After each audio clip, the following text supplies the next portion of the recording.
Maraming salamat po, Tagapangulong Pinunong Hukom. Mga mahal kong hukom, alam ko po na napakainit at napakamabigat ang hangin dito sa ating bulwagan. Punong-puno ng tensyon, palaisipan, pero habang abala po tayo sa politika, maraming mahalagang panukala ang hindi nabibigyan ng pansin. Mga panukalang batas na hindi tungkol sa kapangyarihan, kundi tungkol sa buhay, sa sakit, sa gutom, sa karapatan ng manggagawa. Tulad na lamang po ng medical cannabis bill.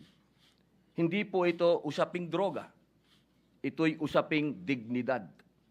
Araw-araw may mga batang may epilepsy, may mga cancer patients, may mga nanay at tatay na umiiyak sa sakit, humihingi ng legal na lunas. Nandito na po ang solusyon, pero pinapatagal pa natin. Gaano ba katagal natin hahayaang magdusa ang kapwa natin? Isa pa po, ang mga panukala ukol sa pagtataas ng minimum wage ng mga manggagawa sa pribadong sektor. Hindi po nagpapahinga ang presyo ng bilihin. Ang pamasahe, pagkain, renta, lahat po ay tumataas. Pero ang sahod, naiiwan. Kailangan po nating ipaglaban ang manggagawang Pilipino. Ibigay na natin ang nararapat para sa kanila. Isa pa po, ang Revised Cooperative Code Bill na nakapasa na sa ikatlong pagbasa sa mababang kapulungan at pinagdidiskusyonan pa rin sa komite sa Senado. Ito po para sa mga magsasaka, mangingisda at maliliit na negosyante. Pinal na sana, isang boto na lang, pero naisang tabi pa.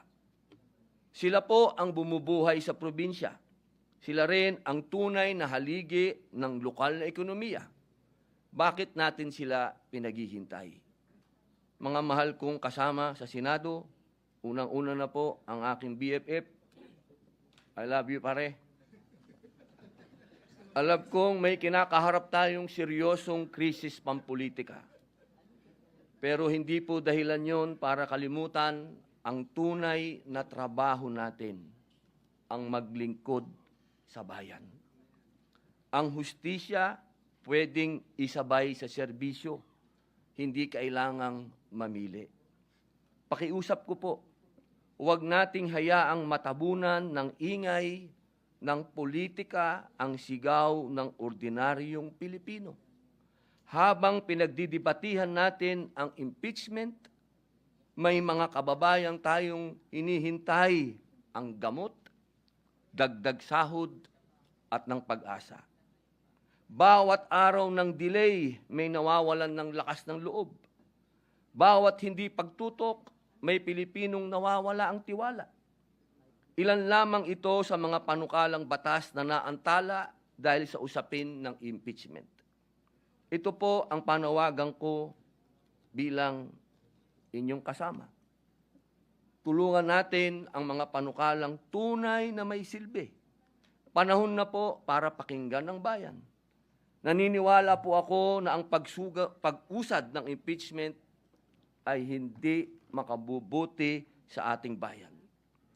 Ang ganitong hakbang ay hindi lamang nagbubunsod ng lalong pagkakahati-hati ng ating sambayanan, kung hindi isa ring sagabal sa patuloy na pagganap ng ating mga tungkulin lehislatura, lalo na po sa Senado. Sa halip na ituon natin ang ating oras, talino at lakas sa mga panukalang batas at programang makatutulong sa pagbangon ng ating ekonomiya at kapakanan ng mamamayan, tayo'y nalilihis sa usaping hindi agarang dapat aksyonan.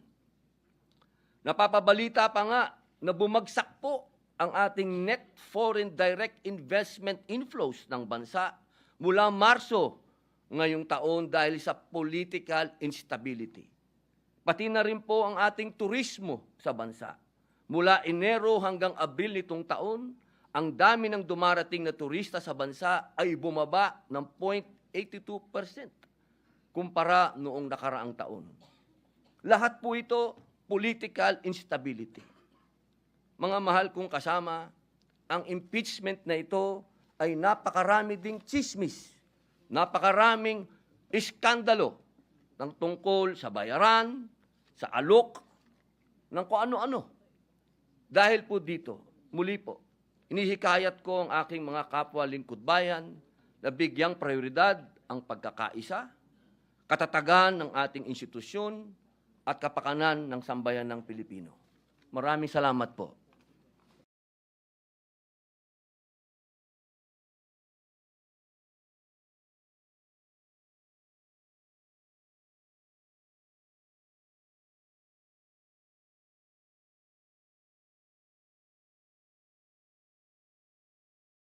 I am not a Filipino for nothing.